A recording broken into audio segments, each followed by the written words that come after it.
Oke, pernah kebayang nggak sebuah selat yang super sibuk jadi pusatnya perdagangan maritim yang kuat, tiba-tiba hilang dari peta, jadi daratan. Terus gimana kalau ratusan tahun kemudian daratan itu kebanjiran lagi, seolah-olah laut purba itu mau ngambil balik tempatnya. Nah, inilah kisah yang luar biasa dari Selat Muria.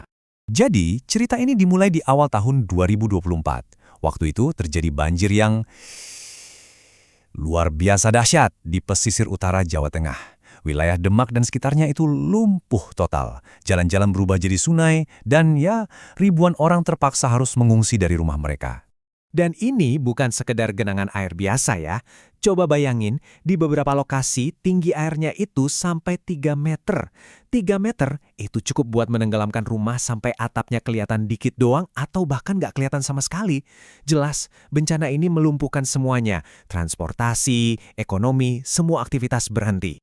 Nah, di tengah-tengah bencana ini, muncullah sebuah teori yang cukup liar di media sosial. Orang-orang mulai berspekulasi. Jangan-jangan ini bukan banjir biasa. Jangan-jangan ini pertanda Selat Muria kuno hidup kembali. Wow, benar nggak sih teori ini? Oke, untuk menjawabnya kita harus mundur jauh ke masa lalu. Oke, mari kita bahas. Selat Muria, arteri perdagangan Nusantara. Jauh sebelum jadi daratan seperti sekarang, wilayah ini dulunya adalah jalur air yang super penting. Ya, bisa dibilang arteri perdagangannya Nusantara zaman dulu. Coba bayangin lagi deh, wilayah yang sekarang kita tahu sebagai Demak, Kudus, sama Pati itu dulunya lautan. Betul, dasar laut. Ada selat yang memisahkan Gunung Muria dari Pulau Jawa. Jadi Gunung Muria itu pulau sendiri. Dan selat inilah yang jadi jalan tolnya para pelaut zaman dulu. Sejarah selat ini tuh nggak bisa dipisahkan dari Kesultanan Demak. Di abad ke-15 dan 16, Demak jago banget memanfaatkan lokasi strategis ini buat jadi raksasa maritim. Tapi, semua ada masanya. Sekitar tahun 1657, alam mulai menunjukkan kuasanya. Selat yang jadi sumber kehidupan Demak ini perlahan-lahan mulai mendangkal dan menutup dirinya. Jadi, jangan salah sangka ya, Selat Muria ini bukan cuma perairan lokal biasa. Ini adalah koridor super penting dalam jalur rempah Nusantara yang legendaris itu.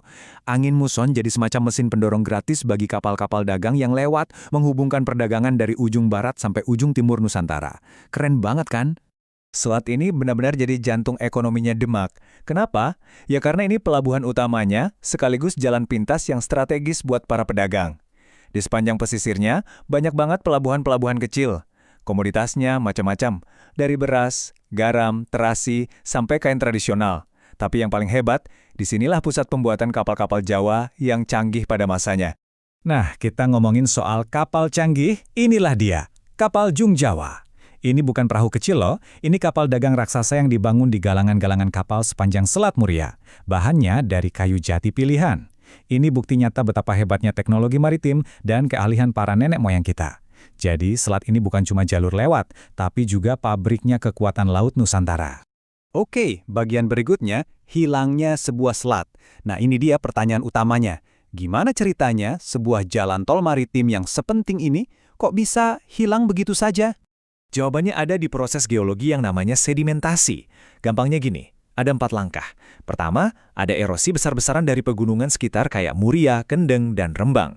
Kedua, material hasil erosi ini diangkut sama sungai-sungai besar langsung menuju ke selat. Ketiga, karena selat ini posisinya terlindung, dia jadi kayak cekungan raksasa tempat semua material itu mengendap dengan tenang. Dan terakhir, ya lama-kelamaan endapan itu numpuk terus sampai akhirnya selatnya penuh dan jadilah daratan baru. Tapi ternyata proses alami ini dipercepat loh, dan penyebabnya adalah campur tangan manusia. Seperti kata Pak Eko Sobowo, seorang peneliti dari BRIN, di zaman kolonial Belanda dulu penembangan hutan itu gila-gilaan. Ini menyebabkan erosi yang masif, dan akhirnya, ya itu tadi, proses sedimentasi yang menyumbat Selat Muria jadi jauh lebih cepat dari seharusnya. Dan akibatnya buat Demak, fatal. Saat selatnya makin dangkal, kapal-kapal Jung raksasa itu nggak bisa lagi bersandar. Praktis, urat nadi ekonomi mereka putus. Inilah awal dari keruntuhan kekuatan maritim Demak, sebuah kematian perlahan yang disebabkan oleh perubahan alam yang, ya, tidak bisa dilawan. Masuk ke bagian berikutnya, sebuah warisan yang rapuh. Jadi, proses hilangnya selat ini ternyata meninggalkan warisan yang efeknya masih kita rasakan sampai sekarang. Dan sayangnya, warisan ini sangat rapuh. Coba kita lihat perbandingannya. Dulu, ini adalah selat laut yang dalam, jantungnya kerajaan maritim. Sekarang, Ini adalah dataran aluvial yang sangat rendah, yang sebenarnya cuma menjiplak bentuk garis pantai kuno. Jadi intinya, kota-kota yang kebanjiran hari ini itu dibangun persis di atas dasar laut kuno. Daratan baru inilah yang disebut dataran aluvial. Sebenarnya ini apa sih? Gampangnya, ini adalah daratan yang terbentuk dari endapan lumpur sungai yang belum benar-benar padat. Coba bayangin aja kayak spons basah.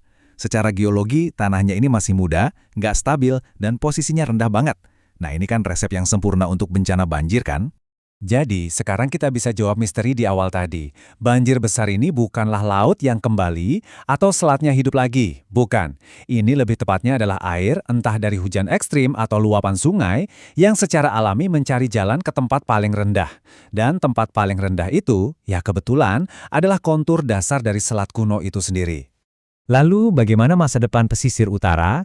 Memahami semua sejarah geologi ini jadi penting banget, karena masalah warisan yang rapuh ini sekarang diperparah lagi sama tantangan-tantangan zaman modern. Sekarang, daratan bekas Selat Muria ini menghadapi apa yang bisa kita sebut ancaman rangkap 3. Pertama, perubahan iklim bikin curah hujan makin ekstrim.